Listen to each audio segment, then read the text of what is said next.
I've been counting the mornings lately, tracking sunrises more than sunsets, 'cause the best part of the day is when it begins.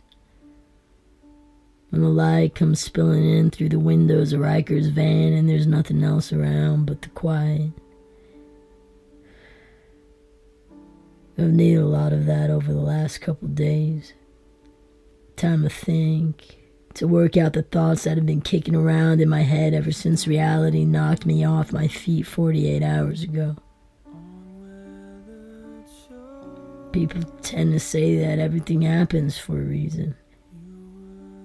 But when it happened, in the middle of what I thought was going to be a normal afternoon, I couldn't figure out why. I'm still trying to figure it out. Still trying to deal.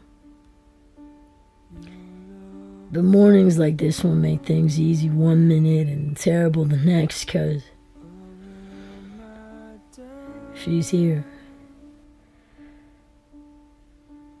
It's 5 a.m. 5 a.m. and I'm wide awake, just listening to Jersey breathe. Her head's propped up against my chest, hair spilling out across my skin, fanning out like feathers. Her hands are tangled in mine and they're soft and vulnerable like they've always been. But I'm holding on to her a little tighter today. I'm holding on to every part of her that I can before she leaves. Every feeling, every sense, her touch, her smell, the sight of her.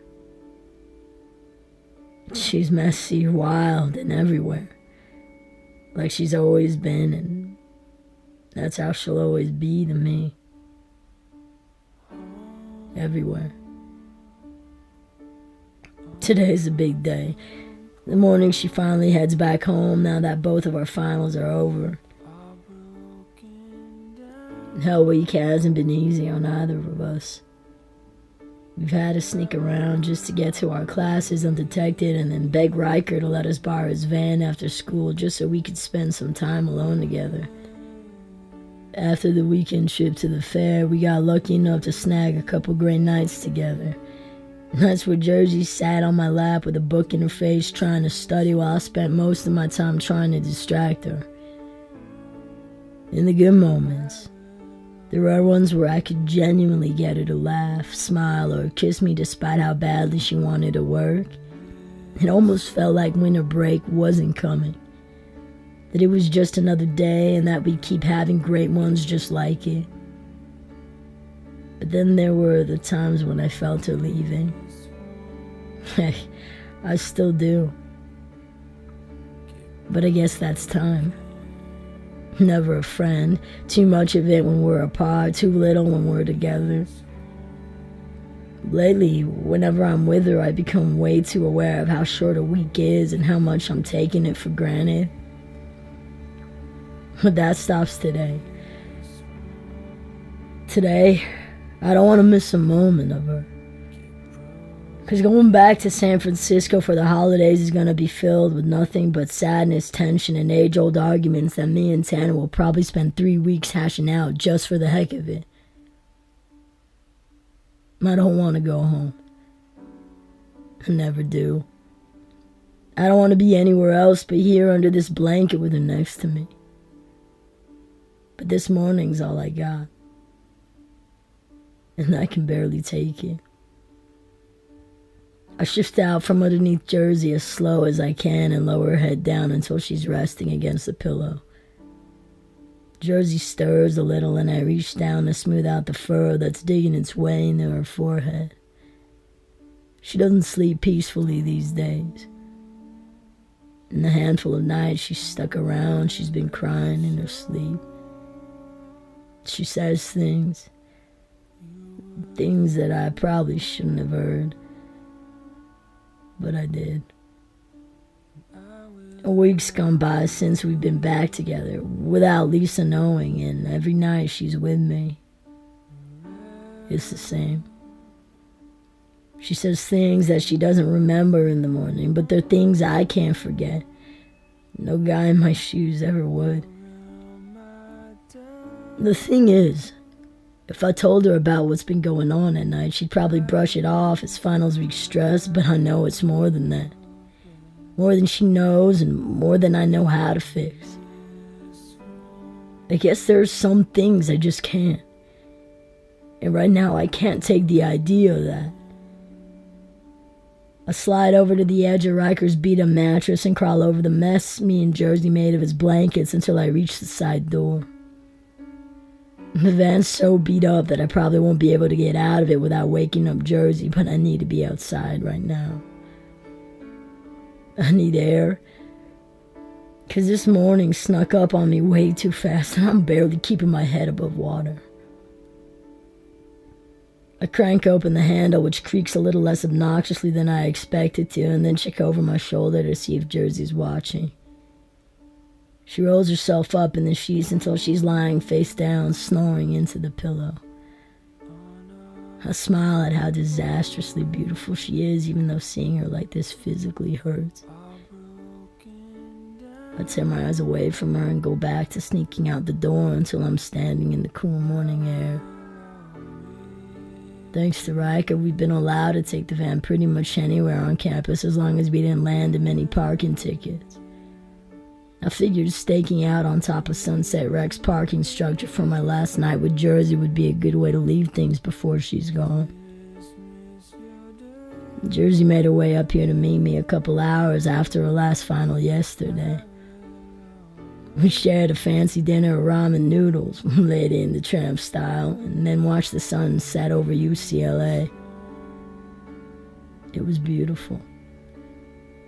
Nobody bothered us, nobody stalked us. The camera people who've been camping out at the dorms are probably getting pissed that they've been missing out on all their photo ops thanks to Indigo and Riker's sneaking around advice / genius. Jersey has had a slightly easier time sneaking around over the last week than I have. But even though the buzz has been dying down, it doesn't change how much the whole experience has been stressing her out. I wish she'd told me how bad it was. I wish she'd said something. Anything at all. But this is just how she is. How she's been. How she loves. She hides all of her hurt from people so it won't turn into an oil spill.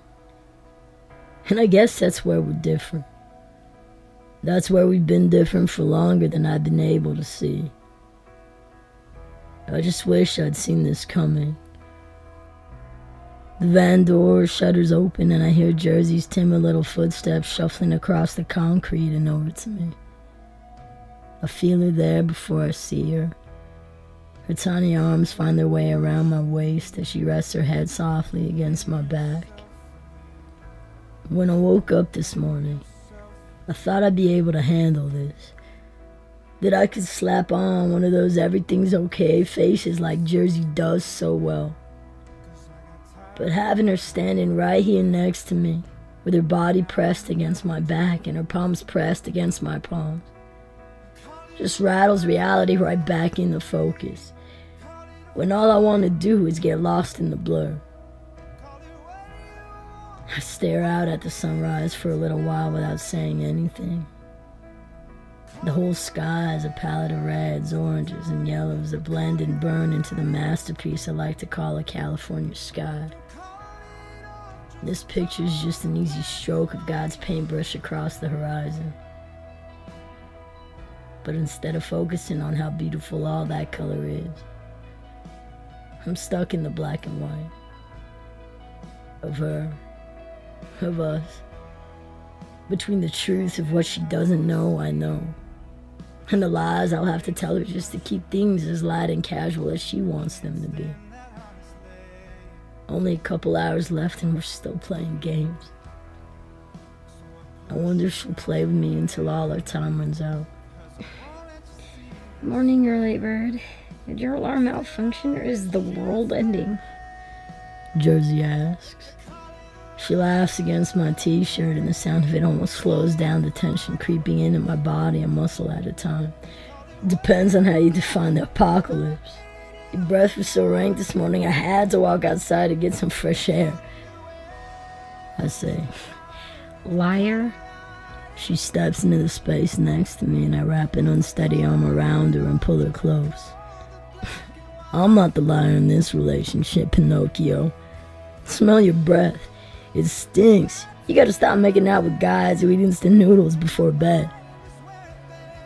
Jersey waves a hand in front of her mouth a couple times and then elbows me like we're two elementary school kids. I should laugh or keep on teasing her, but I barely have it in me to keep the 2-cent smile on my face. Wow, you're just chock full of compliments this morning, Elias. Somebody woke up on the wrong side of the van. She teases. Yeah, I guess so. I don't know why my voice comes out as flat and lifeless as it does, but Jersey picks up on the change in seconds. She steps in front of me, takes my face in her hands, and looks right through me. Everything okay? You sound different, she says. And for a split second, I almost tell her I'm not, and how not okay everything is, but I brush off the seriousness in her question instead. Depends on how you define okay. Right now, I'm getting by, but as soon as you step on that plane, I might cry like a girl watching The Notebook. You ready for me to embarrass you at the gate? 'Cause it's probably gonna happen. A little bit of the concern disappears out of her eyes and she smiles up at me, looking barefaced and all kinds of early morning beautiful. My heart tightens up in my chest, but I act like I don't feel it shrinking. Remember the first day we met? Same place, same airport? But you were so... Different? I ask. So much of a douche face that I'm surprised I didn't turn around right then and fly back to Jersey. She wriggles away into the space that's cut out for her in my chest while I rest my chin on the top of her head. I'm gonna miss so much about her. How different parts of her always sneak up on me and find their way into my veins. The smell of her zany watermelon shampoo is one thing, but it's just Oliver. Well, I'm glad you didn't go back. If you left, I don't think I would have let myself fall for anyone else again, I say. Jersey stares up at me skeptically. You would have found somebody eventually. You're Elias King after all, she says. And the sadness in her voice nearly knocks the wind out of me. I wouldn't have found you. I tip her lips up to mine before she has the chance to answer me. I kiss her so she feels how badly I wish she wasn't leaving, so she knows how much I need her to stay. But instead of her backing down or easing away from me like I expect her to, she kisses me back with the kind of desperate intensity that sets my skin on fire. I lift her up off the ground and she grips her legs around my waist until I can feel almost all of her through the thin fabric of her clothes. She pulls away just enough to catch my hazy-eyed stare and tells me to take her back to the van. I'm dizzy and punch-drunk on the moment, but it's just a moment. That's all I can let it be. We should head out. I want you to stay. Your flight's leaving soon. Georgie shakes her head back and forth and her messy bun sinks down until it's hanging loosely over her shoulder. I don't want to go. Yes, you do. Or else you wouldn't have. I stop myself before I say too much. But it only takes those 4 last words to suck all the color out of Jersey's face. I wouldn't have what? She asks. And I don't know whether or not to really answer the question. Nothing. Let's get dressed. We've still got to swing by the dorm and get your stuff.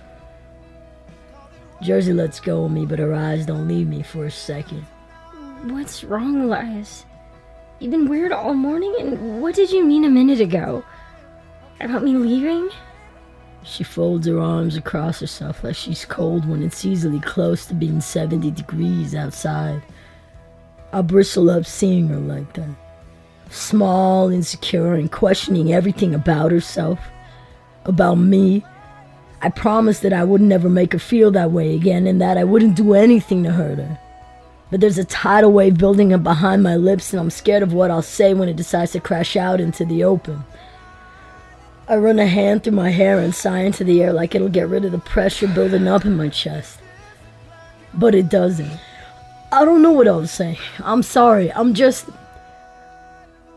don't want you to leave. I'm not good at the whole departure thing. You know? I know, but that's not what you were talking about earlier. Her eyes go up in flames along with my ability to keep holding back the truth. You're right. It wasn't. I just don't know how I'm supposed to say this without blowing this whole morning, but I guess it's already messed up as it is. I take a couple steps away from her like it'll help me find my feet, but the further I get, the less balanced I feel. Please talk to me, she says, and her voice comes out in a million little pieces. I can't stand hearing her like that or seeing her cave into herself, so I swallow my pride, take her by the hands and hold on to her even though I'm shaking. Remember when you came over to the van to study the other night?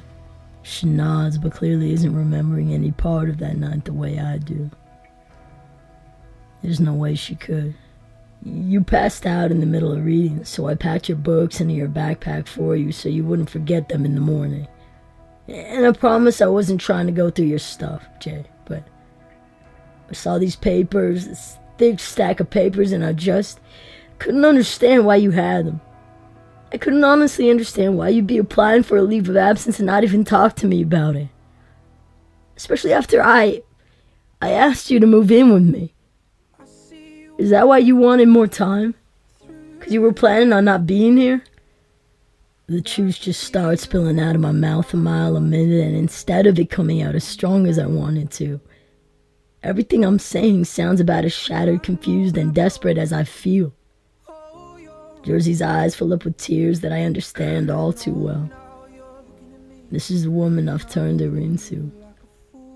Someone who feels like she has to hide every important conversation, every dark part of herself, and every shadow just so she can keep the people she cares about from seeing how broken she is. She spent a summer watching me hide behind excuses and avoidance and lies, and now she's living the same way. Just like I taught her to. Jersey steps towards me, her feet slow and unsteady, and then reaches out and holds on to the bottom of my t-shirt like a child. Oh, Elias, no, I didn't mean to. The only reason why I didn't say anything to you was because I'm not going through with it. It wasn't even something I considered until after everything happened with the press and the baby and with my parents. A handful of tears go tumbling off her cheeks and land in little dark circles on the concrete. They just kept saying how much they wanted me to come home. My mom was so scared for me, Elias. I didn't know how to calm her down. I couldn't calm her down unless I agreed to look over those papers and consider spending a semester with her at home. But that wasn't even the worst part. Broken breath in. Broken breath out. She wasn't just scared for me. She was scared of me. The second those words come out of her mouth, all the pressure in my chest dissolves into a kind of sadness I can barely stomach. Jersey's parents were the first people to make me feel like I had a home after I lost mine. They took me in and all I did was get their daughter pregnant, leave without saying a word, and then drag her into the public eye. Now all the good memories I have of Rich and Evie at Belmont Beach that day will only ever be just that. Because after everything that's happened, they probably won't want me near their little girl ever again. Especially if I'm turning her into something they don't even recognize anymore. I try clearing out the lump in my throat, but it stays wedged in my windpipe. Why would she be scared of you, Jersey? She wipes her hands under her eyes, but the tears don't slow down. Because I was saying things and thinking things that made me afraid of myself. I read so many of the comments people said about you, me, and our son. I was starting to agree with them. I started to think that I didn't deserve to live, or be happy, or be with you because of what I did to our son. And no matter how much I try to ignore the voices and tell myself that I'll be okay, I'm not okay, Elias. Every day I wake up and every time I see you, I feel like I don't deserve the way you still look at me, or the way you still love me. I don't deserve to have the things that our boy never will. I pull her into my arms before she can say another word. Jersey starts uncontrollably sobbing into my t-shirt, and suddenly everything she's been saying in her sleep comes rushing back into my mind. The I'm sorry's, the time she begged me for help, the don't forgive me's ring through my ears like 1,000 little alarm bells. The day we met up at the fair, I thought she'd be different. I thought that she'd show up and I'd know how hard our separation had been on her from just a look. But she put on a smile for me because she knew I wanted to see her that way. Because I wanted her to be okay when she wasn't. When we both weren't. I've been pushing for this dream of a future like there's no tomorrow instead of focusing on the problems we have today. Now she's hurting. She's hurting because of me, and I can't keep letting that happen. I already let it happen once, and it killed Lacey. Because I was too busy believing that we'd be okay, that I was blind to how much of our relationship wasn't. Twice when I followed Jersey on that plane last summer. And now we're here. Because I'm the guy who runs the red when I should be paying attention. Jersey, you deserve so much better than this, than me, and what I did to you. I don't know why everyone I care about ends up broken. But maybe it's me. Maybe I just love people the wrong way. She lifts a hand up to my mouth and presses her fingers against my lips. No. How could you even say that? I don't know what would have happened to me that summer if I hadn't met you, Elias. You were the first person who didn't pity me, who didn't treat me like I was this fragile, shattered little girl. You were what I needed then, and you're still what I need now, and that's why I'm not going anywhere. Jersey! No, listen to me. I'm not going to stand here and act like I didn't think about taking a semester off to work through things at home. Ever since my mom brought it up, I've been back and forth trying to figure out what to do. Sometimes when I'm with you, I feel like the longer we're together, the more I believe that I can be okay. There are other times I look at you and all I see is our son, and I just lose my way. I get caught up in a downward spiral of different thoughts about you that I know don't even make any sense. Like what? I ask, even though I already feel like I know the answer. Jersey takes in and lets out an unsteady breath and then does her best to look me in the eye and tell me the truth without running. I don't know. One moment I feel like being with you is what I need to heal. To feel okay. That it's something I feel I know is true, because in those moments away from you when I'm alone, I feel the emptiness and fear and darkness set in. I feel like nothing but a void.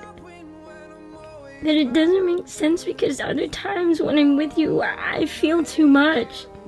Because of something I'm doing? No, it's just... There are times that I think about everything hard that's happened with us, and I want to blame you. But it makes no sense to blame you for all of this. I see you and I love you. I see you and I hate you because I see him. That our son couldn't be here because I had to make a choice because you couldn't be there. And so much of me knows it's because you just couldn't because of rehab. But then I see that other baby girl you were there for. There's times I see you and see everything you wanted to be for him.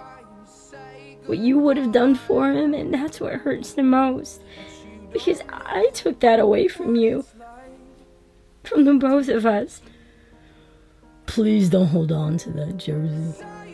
You can't keep blaming yourself. I don't want you to keep tearing yourself apart because of what you felt like you had to do. I know, but even though you've told me that 100 times whenever we're together, it always leads me back to the same thing. All I see is everything that's wrong with me as a girlfriend and a mother, and it feels like I'm drowning. Like no matter how hard I'm fighting to be the person you need me to be, that I still won't be enough. That I can't be. But I'm trying, Elias. I want to try. I don't even know what to say to her. I'm choking on her words, on the truth, on everything that she's been trying to carry on her own. I take her hands in mine and try to keep her from shaking. Jersey, you're enough. You've always been. The sudden ring of my phone alarm sounds out of nowhere and cuts off the conversation. Even if it hadn't, I don't know if I could have answered her. I'm all out of answers right now. Jersey reaches into my back pocket and pulls out my phone. I don't even have to look at the screen to know what time it is or what that alarm means. We have to go, I say, but I don't really feel like it's me saying it. Some distant, hollow part of me keeps telling her that she needs to leave, because if she doesn't get on that plane soon, I'm not gonna let her go.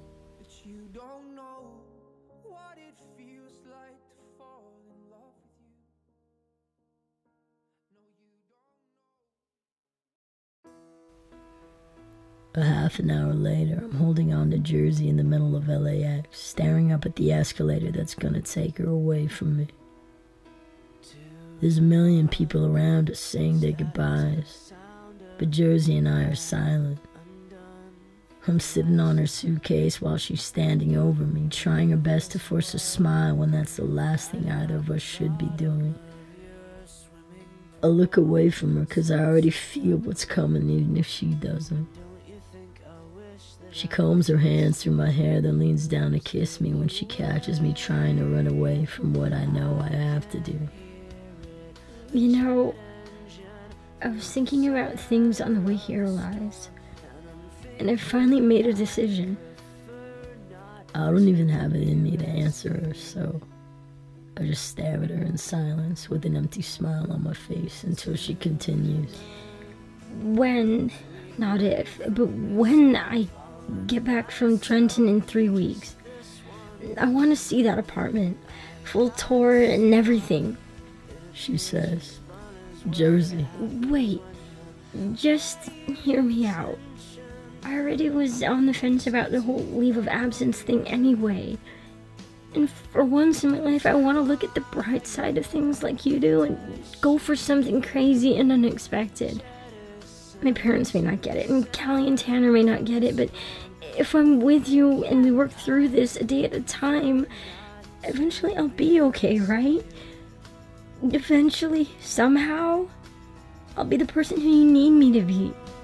I can change. I just have to keep... I stand up and pull her to me as hard and fast as I can, because I can't let her keep pretending anymore. I need you to do something for me. And I need you to promise that no matter what I ask you to do, that you'll do it.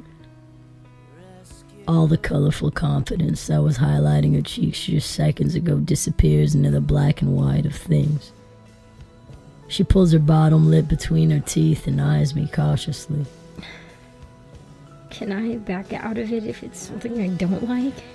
She half teases. No, I'm a king, remember? You gotta do what I say, especially today. She rolls her eyes, but then snaps right back into being serious when she sees how serious I am. Fine, but only because I kiss her because I can't hear her say it. Not right now. A couple seconds pass, the boarding call for her flight sounds out over the intercom, and I force myself to pull away from her. I love you, Josie. I love you more than you understand, but I keep hurting you. Anyone can see that. I keep causing you to bend yourself out of shape for my sake when that's not how it's supposed to be. I don't want to turn into my father. I don't want to wake up one day and see the way you look at me change. No, Elias. So I need you to help me. I need this one favor so that we have a shot, okay? So that we don't fall apart before we have a chance to make it off the ground. I say while all the air in my lungs goes rushing out into the silence. She wipes the beginnings of tears away from my eyes and cradles the side of my face as softly as she can. Okay. I take in an unsteady breath and fight every part of myself that wants to keep silent. I need you to turn around. Take your suitcase and go up those stairs without looking back. I say. What? What do you mean? I need you to leave me, Jersey. I need you to go. I promise that I'd never leave you again, so if you don't walk away when you can, I'll beg you to stay when I shouldn't. I'm not strong enough to not. You were right about needing time. We both do. Because neither of us are okay right now, and even though I know that and see it and feel it, I still can't let go. I'm still an addict when it comes to you, and that's gonna kill us, babe. She shakes her head and slams her hands against my chest, but I just stand there and take it. No, it's not. Why are you even saying this right now? Why are you acting like this when I already told you I would try harder for us? Because I love you. And I can't look at you every day knowing you're hurting because of me. I already did that to Lacey, Jersey. And it cost her. All the strength in my voice dies away. But I force myself to keep going. It cost her everything. So believe me when I say that I can see all the ways I'm slowly chipping away at you. I'm becoming everything that's wrong with you, so please, go. If we're gonna get this right, I need you to get on that plane. Go home and don't come back here until you're ready. I need you to be the one to do it. I already know I don't have it in me to. I won't. But I know you can. You're stronger than the both of us, and I don't care if that's a semester or 6 months or 6 years. I just need you to take the time to get back on your feet, to remember how to smile and figure out what you want. But I already know what I want. So do I, Jersey. But maybe what we want can only happen when we give each other what we actually need. I know what I want. I want you to be my everyday. I don't want to live out some stupid college relationship that falls apart in a year or two. I want you forever. But if we're gonna make it there, we have to get back to being okay. Better than okay. We have to be able to be together without lying and hiding and tearing each other apart. We need to grow up enough to be honest. And we're barely hacking it right now.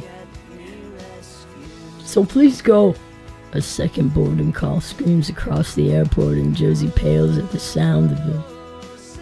I take her suitcase in one hand and her wrist in the other and try easing her over to the escalator.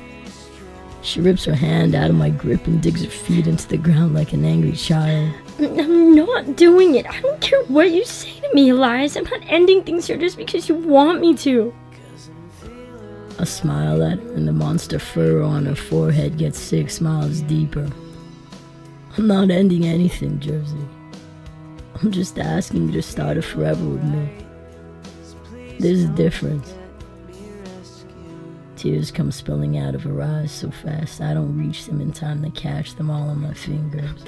What if I don't come back for like 20 years just because I'm pissed at you for doing this to me, huh? What if I don't come back until I'm old and wrinkly and completely unattractive? No, that'll never happen in 20. I give it 10 years tops before you start looking like that. My bet's on you can't stay away more than 2. She slaps my chest half-heartedly, a smile barely meeting the sadness in her eyes. Now you're just being mean. I kiss the top of her forehead and smile against her skin. We stand there like that for a few more seconds. You know I'll wait for you, however long it takes. But I can't start waiting if you don't start leaving. So go. You're gonna miss your flight home. Before she has a chance to answer me, I take her by the hand and lead her over to the escalator a second time. We're making our way up to the edge when Jersey stops again and looks up at me through waterlogged eyes. I love you, Elias King. Even though half of me doesn't want to listen to you, and even though I'm going to prove you wrong and probably come back in 3 weeks feeling better than ever, I still love you for doing what I couldn't do. And for being the man that you are. I smile at her and every part of it's real this time, even though it hurts. I knew that the minute you first walked off that plane. Now turn around, get on those stairs, and disappear around the corner before I change my mind. You've got 30 seconds. 1, Jersey stands up on her tiptoes and kisses the strength out of me for the first 10. Waves at me from the top of the escalator by 20. And then just like that, she's gone. And for the first time, I go against everything in myself, everything I normally do, the decision I normally make, and do what I couldn't do over a year ago. I let her go, and I don't follow. And for the first time, for anyone, I give her what she needs instead of what I want.